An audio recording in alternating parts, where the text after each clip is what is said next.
I want to talk to you a little bit about something that I'm confused by.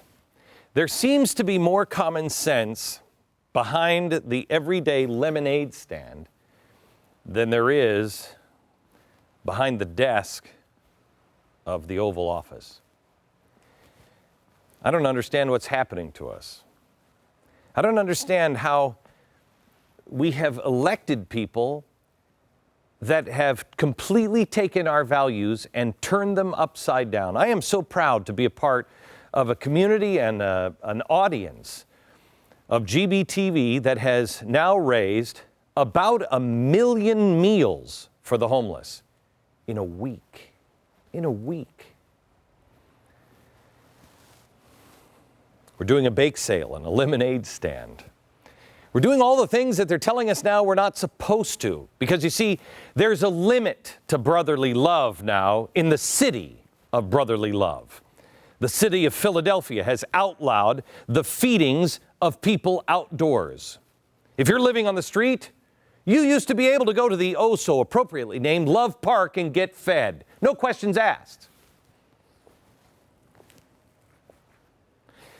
People would just line up and get a plate and eat.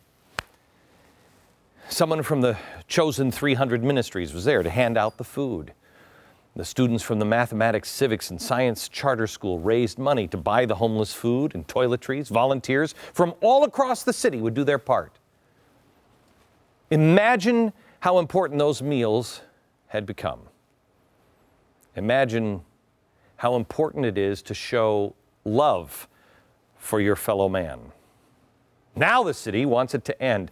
And this office remains silent. In fact, I believe this office is making things worse. You see, Philadelphia, they want the homeless indoors. They go, you feed them, feed inside, in special zones of the city, and only those special zones, in just places that the city of Philadelphia approves, away from where the tourists might see them. As Reverend Brian Jenkins of Chosen 300 Ministry says, these are rules that are designed to tuck the homeless in a corner and pretend the problem in the city doesn't exist. Have you been to Philadelphia? That's the city that gave birth to American freedom. And they have now banned the freedom to give food to the hungry. In the city of brotherly love, they have banned brotherly love. Why'd they ban it?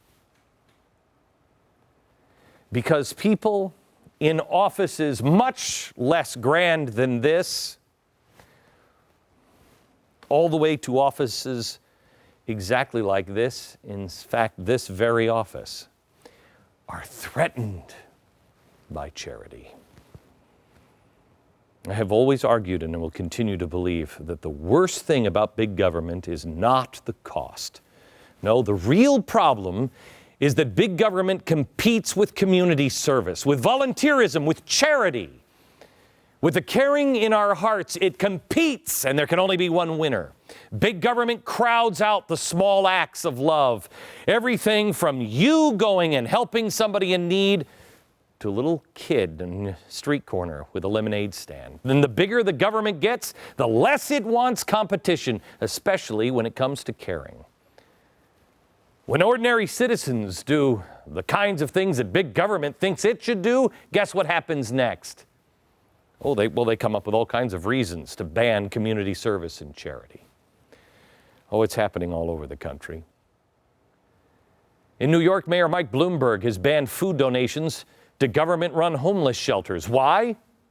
Well, because the city wants to assess the nutritional content of the food. I guess Mayor Bloomberg would rather have the homeless go hungry than a little more sodium than maybe the USDA recommends. In Washington State, the Department of Health has banned homemade food from all donations to the homeless shelters and food distribution sites. Who cares who makes the best lasagna on your street? The homeless of Washington State might enjoy it, but no, the bureaucrats at the Department of Health are afraid that the elevated LDL might come from that cheese there, and that might be unhealthy. Here's the amazing thing. When they announced the rules, they said, Don't worry. If you throw your leftovers away instead of giving them to the homeless, don't worry, you're not wasting it. No. You're, and I quote, actually protecting the at-risk hunger community that we help feed, end quote. Amazing. In Macon, Georgia, they told volunteers that it'd be better to donate grocery cards rather than actual frozen turkeys at Thanksgiving time. I don't know about you, but at Thanksgiving time, I'm going to give somebody a turkey. I don't want to give them a little piece of plastic. In Morristown, New Jersey, in Delaware, and Arizona, and Illinois, they're reclassifying food donation centers and feeding kitchens for the homeless as restaurants. Why? Why would you do that? Well, that allows the federal government and the state government and the city government then to have those places inspected. Then they have to hire consultants to tell them how to redesign their kitchens so they can pass inspections. They have to meet all kinds of new expensive regulations. Well, what does all of that mean? What does all of that mean? Well, that means that somebody that sits behind this desk can help make government bigger and make community service harder, more expensive, more difficult. It's a tax on charity and service, and it is wrong. Let's be honest, this isn't about protecting people who need a meal. If big government cared about the health of people who needed a meal, there wouldn't be any need for new regulations. We just say, if you want to feed somebody, knock yourself out. God bless you for your efforts. Please help as much as you can and do it with as much love in your heart. This is not about the charity. This is not about the food. This is not about the homeless or helping. This is all about power. This is about the power of an all-powerful federal government and the bureaucrats that hide behind those institutions and our flag. You see, they want to take away the right to care, the right to feed, the right to show another human being the simple dignity of a warm meal, no questions asked. They need those people on the streets to depend on the government, not on you or themselves. Eric Young is a writer at One Step Away. It's a Philadelphia area newspaper, which is the voice for the city's homeless. And here's what he said. Feeding people and serving the needs of people is a fundamental right. Well, you know what? Eric is right. Feeding people is a fundamental right because it's a natural moral impulse. When you see somebody in need, you want to help. You want to do your part. And not because somebody who sits behind a desk like this tells you to, but because you know it's the right thing to do. Now, what do we have? We have government bureaucrats who spend our money, tell us it's wrong to help, to give somebody leftovers from our lunches and our dinners, to hand somebody a chafing dish with Aunt Lillian's lasagna in it, to set a table out in a public park and say as a ministry to all who need a meal, come and share our bounty, come and eat. Our hearts say this is right to do. But our government is now saying it is wrong. Our government and our hearts have split.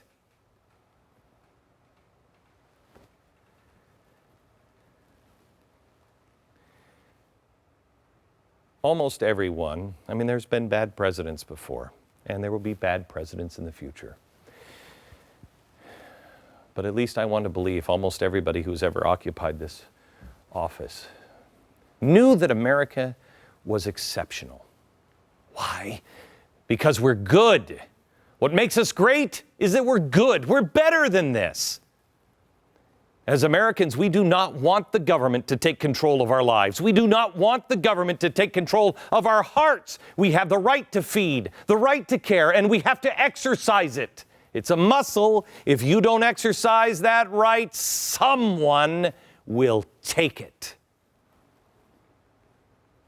So during this week of service, I ask you to do your part. I want you to bring those donuts and those bagels and those salty snacks to your neighbors in need. You know what? They might use the calories, And they might just enjoy having something that isn't perfectly designed by the government. Our neighbors need help. 50% of Americans have already lent money to their own family in the last 12 months. We need to exercise this muscle. They need our help, and quite honestly, we have to make sure we never stop connecting with our heart and with love. That's what Restoring Love is all about. July 28th, helping feed people, helping make sure that we're living the principles that we believe in. And you know what? That's what this is all about. The lemonade stands that you might see around, the bake sales that are all across the country. Don't you ever let anyone, any government official ever get in the way of your heart. When we have somebody in the Oval Office that will help us with these principles and instill them in our children and free up the children in the streets, let them have a lemonade stand so they can be an entrepreneur, and then they can learn how to make money themselves and then to take that money and use it to help others. That's when we'll be on the right track again, and our heart and our government will connect again. Thanks for watching. Thank you so much for helping out so far. You're an amazing audience. May God bless you. And may God bless the Republic.